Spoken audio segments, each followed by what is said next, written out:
Hello, everybody, and welcome to the WDW Newscast. I am Lou Mongello from WDWRadio.com, trying to bring you a little bit of Disney magic anytime, anywhere with our newscast, podcast, trivia books, audio guides, iPhone apps, Celebrations magazine, and lots more. You can find it all over at WDWRadio.com. This week's newscast is brought to you by our friends over at touringplans.com. Not only are they the brains and the research team behind the unofficial guide to Walt Disney World, but when you're going to the parks, they can save you, get this, up to 4 hours that you could be enjoying attractions instead of standing in lines. Speaking of lines, that's their mobile app. You can get it on any one of your mobile devices, but they also have crowd calendars, fast pass and return times and wait times and crowd calendars for the next year. Lots more, including a great blog. Go check them out over at touringplans.com/WDW Radio. Now, let's get into this week's Walt Disney World news. And the thing that I really want to talk about and concentrate on this week is something that we had spoken about earlier as a rumor, but earlier this week, Disney officially announced it as fact with the introduction of a new adventure game in the Magic Kingdom called Sorcerers of the Magic Kingdom. And of course, now I can't find the logo that I was going to bring up, but they have a really cool logo for it.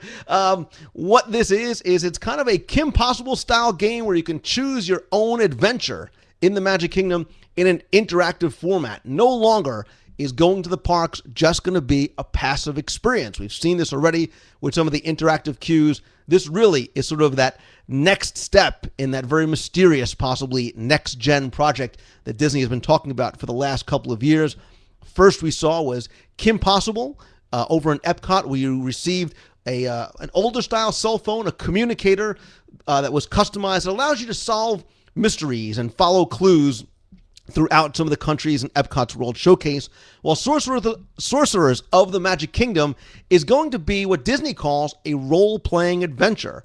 And we're already starting to see some installations of interactive windows and stations, particularly in Adventureland. There's one near the Adventureland veranda where they're currently doing the Fairies meet and greets. And over by Pirates of the Caribbean, there's one being installed by the Torre de Cielo over there.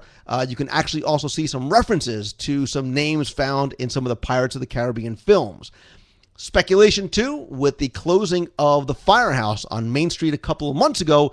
This is when we first started talking about this rumor that might be sort of the launch station for where your interactive adventure may begin. And because it's there, possibly also going to be in Liberty Square, maybe Frontierland, there's also speculation that this may be more than just something that takes place in one land, but actually may have multiple adventures throughout the entire park. Unlike the communicators, too, Disney is doing something different here, because instead of getting a mobile device like that, they're going to use the technology, from what we understand, that they use on the Disney Dream with cards, like this one. The Disney Dream has the Midship Detective Agency game, where you're given a card, obviously with a number on it, and on the back side, you hold it up to a screen. This code is read by whatever device or whatever kiosk or window, whatever it is there, and that sort of kicks off and begins that interactive element. The story that we're getting here is that you are the Disney hero, and you're setting out throughout the Magic Kingdom to vanquish a legion of some classic and maybe some new Disney villains as well.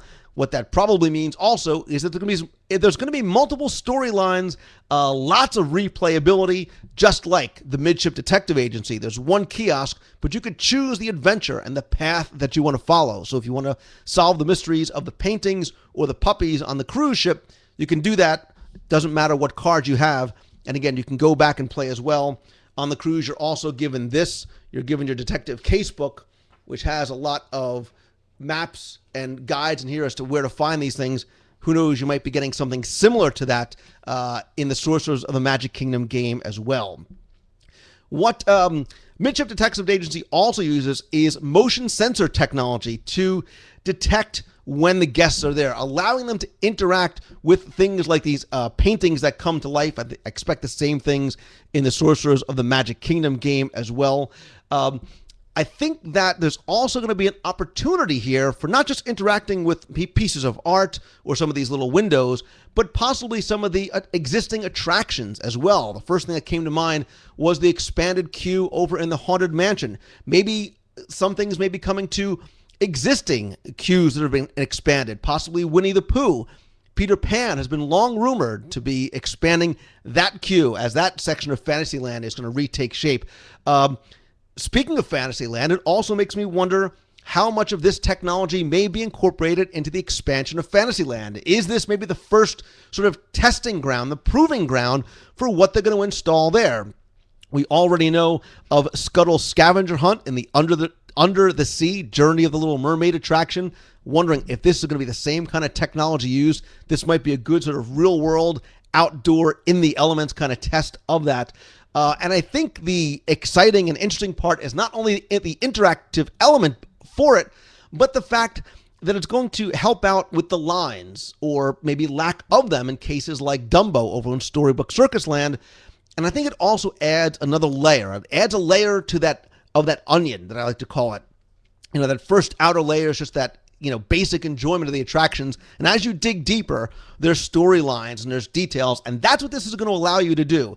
Instead of looking down at a mobile device as you're wandering through the parks, you're becoming part of the environment. You're interacting with the environment itself and hopefully making you learn more about what you're seeing, giving you a chance to discover more of what the storylines are as well. I think my personal opinion with this, in this introduction of a much more interactive element that I think kids and adults, just like Midship Detective Agency was, you can do individually or you can do together as a group. It's a great family. It's a great sort of building experience as you try and solve these clues together and wander the park together, not just racing from attraction to attraction, but because you're now on a mission and you get that reward at the end when you solve, whether it's the crime or the mystery or whatever it might be. Or here, sort of vanquishing, again, the Disney villains. We'll certainly know more as the storyline becomes more developed. There is no start date yet for when this is going to take place. We're expecting probably either the end of the year or the beginning of 2012. Not really sure. And my feeling is with this type of introduction, as opposed to something where you might have to look down at a device and maybe be missing the interactivity, not only with your environment, with your family and friends as well, is I think that to sort of, with a very, very broad stroke here, I think this is something that Walt would have liked. I think this is that next step in the progression of the guest experience. Disneyland took his storytelling from a two-dimensional element in his films and animated movies into a three-dimensional stage. Now it's no longer a passive experience where you're sitting and watching or listening or whatever it might be. You are now very much immersed in that environment. And yes, I think that may be something that Walt would have liked to have seen had the technology caught up with his desire to tell that story. But I want to know what you guys think. I want to know, do you like this? Do you like this additional layer? Again, it's not something you have to do. I would expect that, like Midship Detective Agency and Kim Possible, it will be free. So again, it's completely optional and at no additional cost, we would expect. Do you like that? Do you like this sort of opportunity to engage your family or do it solo and walk through the parks and add that layer to it? I saw Henry say already, it's going to force you to look up. Henry, the same thing I've been preaching for so many years, to look up and look around. Disney Mama says, I love interactivity. It adds another element to the experience. WDW Obsessed would love if it was themed to Kingdom Keepers. Ray says it sounds interesting, much better than Kim Possible. Mike says, I think it's going to be great, very Kingdom Keepers-esque. I certainly agree. Xana from Xanaland says, new adventures are always fun. I agree. I think this is something for the repeat visitor that's been 100 times that now is looking for something new to do, as well as that first-time guest that, while you're walking around or while you're standing in lines, you've got something else to do. You're putting an element, you find the fun and snap, the queue's a game. Literally, the queue becomes a game, and what you are walking through becomes a game. Forgive that so obscure reference to Mary Poppins. Kingdom Kitty says, I hope it takes you to some hidden treasures in the Magic Kingdom like Kim Possible does in Epcot. I think it will, based solely on where I'm already seeing some of these installations taking place. I will guarantee no guest walks over and looks closely at the Torre de Cielo, that clock tower that sits outside the fortress that houses the Pirates of the Caribbean attraction. Now when you're over in that area by Adventureland, by the Adventureland veranda, by the Dole Whip, you have something else to do other than stand online for a Dole Whip. And I think, like Kim Possible, it's going to make people stop and sort of look over your shoulder and listen to see what is it, what are you doing, and how do I get a chance to play? How do I get a chance to do that? Walt sent me, says, yeah, they could do a lot with things like Tom Sawyer Islands. Tony says, I like that it's autonomous to the park, not directly based upon a show or movie. Tony, it's a great point. So unlike Kim Possible, you don't need to have any sort of base or frame of reference as to who the character is or what the stories are. You can just go in because it's about Walt Disney World. It's about those classic Disney characters. Great, great point. Will it be intrusive for non-players, says ARIC444? I don't think so. It never was on the Disney Dream. It sort of, again, as passersby looked over, they were sort of very curious. Even Kim Possible does not interfere with the guest experience because it is so subtle. I think about places like Japan and Norway, where it is very, very subtle. Even the UK, sort of built in to what's already there. It's not taking anything away. It's not obstructing anything. And that's what I like about it. It brings elements to life. And if you've been to France, if you've done France's one, you see that some of those windows and some of those little vignettes really do actually come to life. Mouselap says, I prefer the card instead of the phone. Mouselap, I agree with you because, number one, you don't have to worry about, again, looking down to interact. You take that technology out of it. This is very easy. It's very easy to understand. You just hold it up and it reads it. So you're looking at the environment. You're not looking down at the device. And again, if you have a group of people trying to crowd around a small screen, that's obviated now because the screen is not here. It's all around you. It is in that attraction, in that queue, in that corner, wherever it might be. Let's see. Kingdom Kitty says, my mother won't have to figure out the phone. How do you feel about the idea of a scare factor for kids? My daughter gets pretty scared by Kim Possible. I have never seen that before as far as a fear factor for it. My kids who were, I think the first time they did it was probably 4 or 5 and 5 and 6, and they really enjoyed it. Again, having never seen Kim Possible before, they liked what that additional element was. That made them really enjoy World Showcase on a completely new level. I think that's going to do that here as well. I think the Magic Kingdom is a great place to do it as well. Again, because the characters because the scenarios are familiar. Again, turning it all back to Walt, the Magic Kingdom is a place where everybody can go and have fun together. People talk about not enough for kids to do in this park, or they won't like World Showcase. Certainly for Magic Kingdom, there is something for everybody there. Let's see. People are talking about possibly adding this to some of the other parks. Henry says there's a lot of quiet zones in the park, just not around the Dole Whip stand. I wonder if they'll limit the number of players at a time, otherwise it might get crowded. I don't know how they do it with Kim Possible as far as times. They sort of stagger times to when you can play. Think about it, sort of a fast pass type of system. Scott from Omaha says, I think this would be great in Animal Kingdom. And Scott, I have to believe that this is probably just that first step. This is sort of the first step, I think, in what we're seeing. This is not what Disney's saying, but this is almost a test. It's a test of a lot of those questions that you guys are asking about, doing it as a group, interference with other guests, this sort of technology out in the parks, how it's going to affect the crowds and the times. But I think it's sort of that very first step towards what is coming with this, again, this very mysterious sort of next-gen technology that they're talking about. This customizing and personalizing and making the experience more interactive for guests, I think is what we're going to start seeing over the next few months, certainly over the next few years.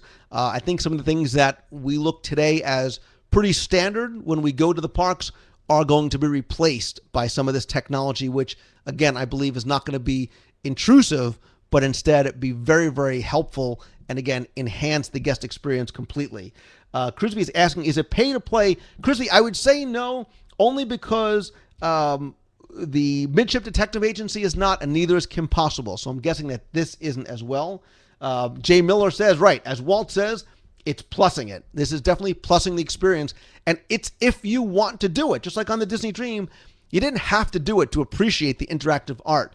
But it added that level to it if you wanted to play the game. And that's what this is. It lets you play a game without having to have your kids, playing on their iPad or playing on their iPhone to keep them occupied in line. Now you're doing it together, and the attractions and the environment becomes the game board, and you are sort of one of those game people. You are the shoe in the Monopoly game of the Magic Kingdom. You are very much a part of being on the game. Pony Girl says, I think it's a great idea for all ages. Would definitely be interested in doing it. Mac Attack is asking when the project's going to be done. Again, we're expecting probably early 2012. I think is probably the safest bet. Again, they're able to get this installed, tested, up and running before the Fantasyland expansion begins, which I think is a great idea. Becky makes a great point. All of a sudden, lines aren't as negative anymore. Now lines become part of what you're doing. And I think this also affords you the opportunity to, like Kim Possible, it lets you engage other guests as well, because they come over and say, what is that sound? What are you guys doing? Where did you get that from? How do you play this game? What does it cost? So it gives you a chance to engage other guests as well. Freiberg says definitely lines are about to become a lot more interactive. And Murphy's talking about it would be cool if the game that you knew you had a park hopper made you go park to play. And Murphy, I think that's going to happen. I think you're going to see it's going to be beyond you just getting a number on a card.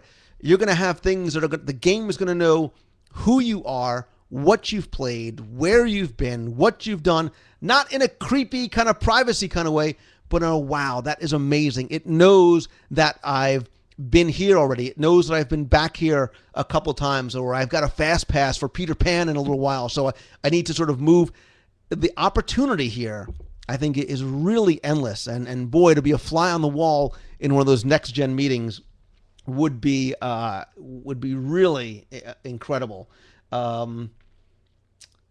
Does this mean that standing in lines will become an attraction? Maybe, if you so want it to be. And that's the great thing. It's completely optional. The concept art is very cool. We'll definitely check it out. Yeah, I'll put a link to the Disney Parks blog. That's where they release this information. And some of those first pictures of what it's going to be. You can see a kid, and I believe his dad, holding up one of these cards to a screen. I think you see Maleficent in the background. So this, again, like Mark says, he loves the Haunted Mansion queue, makes the wait so much more enjoyable. Anything that goes another level up is just amazing to wait for. I agree. If they put this in the queues, imagine how much it would entertain everyone else who isn't on the quest. Peggy says, yeah, I spent as much time playing in the Haunted Mansion queue as I did on the attraction. So, yeah, it'll be very, very interesting to see. Again, watching guests and having done it myself on the Disney Dream, I loved it. I loved the level of the other sort of, again, I keep talking about that layer of the onion. But again, it engaged things like having, classic Disney characters in there. It forced you to go and explore the ship by having you go and look for some of this enchanted artwork. And that's what I hope that this does in the Magic Kingdom. It almost forces you to appreciate those incredible details and stories that are there. I am very, very excited about this, but I would love to hear from you beyond those of you who are watching live in the chat room. Please come by the show notes over at WDWradio.com. I'm going to post this week's video there. Click on podcast or click on the blog. Click on the newscast for September 7th, and please come and comment there or on our YouTube channel over at youtube.com/WDWradio. Do you like this idea? What are the pros? What are the cons? What makes you excited about it? Is this something that you would do alone or with your family? And how do you think that maybe this technology can even be utilized even more so than beyond this? And wondering, again, what the future might hold for this game, for existing attractions, for Fantasyland, for other parks, maybe even the resorts. You never know. I think this, again, very much that first phase, and we'll be looking back on this years later and saying, wow, remember when they just had those little cards and now it's wristbands or whatever it's going to be. So again, very, very interesting to see what's going to happen. But again, I certainly want to hear from you guys, and sort of tying into this and this interactivity. Again, we talked about things like starting off with the simple interactive cues in Soarin', in Space Mountain, then with the Midship Detective Agency over in the Disney Dream, it became more interactive. We've got this coming to the Magic Kingdom, and to tie into something that I want to remind you guys about that's going on next week. I'm actually heading out for you. I'm heading out to Aulani over in Hawaii, Disney's newest vacation club resort.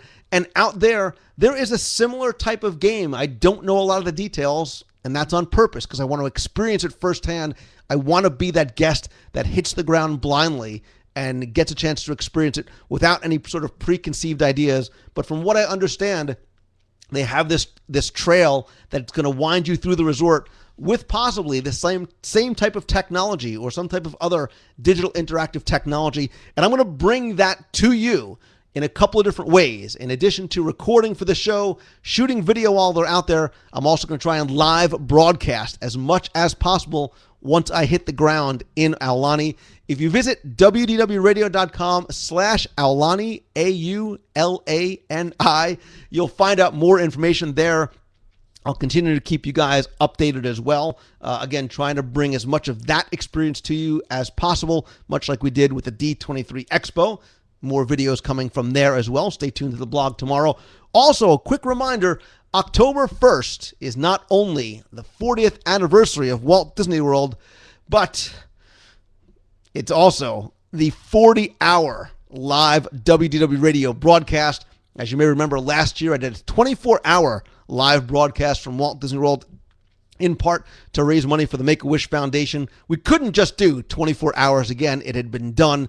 And in my sleep-deprived state, I said, well, it's 40 years. It makes sense to do 40 hours. So beginning very early on Saturday, October 1st, 2011, we'll be coming to you live for 40 hours straight from Walt Disney World. You can visit WDW Radio Live for more information, or go to wdwradio.com/40. That'll tell you a little bit more about what we're going to do. Again, more details to come as we get closer, waiting to hear what, if anything, Disney has planned for Walt Disney World's 40th. But there's a lot of opportunity to experience a lot of what's going on there in the parks, including the Food and Wine Festival and the Wine and Dine Half Marathon. We'll definitely be going to the Wine and Dine post-race after party, and we'll be bringing you, the box, along there with us. So if you can't make it there in person, definitely follow along. And this year, we have a really big, important aspect to it, and that is the charity. We will be, again, raising money for the Make-A-Wish Foundation through our Dream Team project. I'll put links in this week's show notes. Again, you can also find links to that over at wdwradio.com/40. And even if you're not there in person, we have a fun way for you guys to participate and donate, and maybe get something else in return. So stay tuned for more details. Again, that's all going to start early Saturday, October 1st, and you can hopefully not see it end at Celebration Hospital about 40 hours later. So to all of you who are watching in the box, thank you very much. To our friends over at touringplans.com, thank you again for sponsoring this and every episode of the WDW Newscast. Don't forget to visit wdwradio.com for the blog. We got a lot of great stuff going on there, a lot of new contributors. We've got contests, the Disney Book Club, the Disney WDW Radio Exchange. Come by, check that out. See some of your questions answered by a panel of Disney experts, literally from around the world. Lots of other good stuff coming there. You can be part of the community, part of the family by visiting the WW Radio discussion forums, or come and meet us in person by visiting DisneyMeets.com. There's also trivia books and audio guides and iPhone apps and Celebrations magazine. The holiday issue. Come order the holiday issue. Pre-order it right now over at celebrationspress.com. I know I am probably forgetting a lot, but most importantly, I don't want to forget to say thank you to all of you guys for taking the time to tune in, to watch, to chat, to listen, to comment, whatever it might be. I am sincerely, sincerely grateful. So until next week, hopefully live from Aulani, and again on October 1st for the 40-hour show. Thank you again for listening. I am Lou Mongello from WDWRadio.com. Thanks again, good night, and have a pleasant tomorrow.